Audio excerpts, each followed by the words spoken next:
ఆ పాపటకి అంత ప్రత్యేకత ఉన్నది. ఆ పాపట తీసేటప్పుడు ప్రారంభ స్థానంలో బొట్టు ఉండాలి. ఎందుకంటే నేను అంతకన్నా మాట్లాడకూడదు. ఒక్క విషయం మీరు గమనించండి, ఇక్కడ పెట్టుకున్న బొట్టు ఎప్పుడో అప్పుడు మరుగున పడుతుంది. మరుగున పడకుండా ఉండడం సాధ్యం కాదు. విశేషమైన చెమట పట్టింది, స్నానం చేశారు, లేకపోతే తెలియక ఏ పిల్లాడి చెయ్యో తగిలింది, ఇక్కడి ఉండేటటువంటి బొట్టు కొద్దిగా నిధనం అవ్వచ్చు.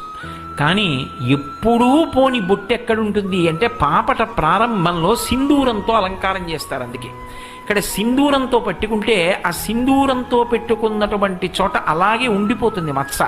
స్నానం చేసినా బొట్టు మరుగునబడలేదు అంటారు. అందుకే అది లక్ష్మీస్థానం. అది భర్తకి ఆయుకారకం, అది భర్తకి ఐశ్వర్యకారకం. అది పాపట ప్రారంభ స్థానం, లక్ష్మీస్థానం అంటారు.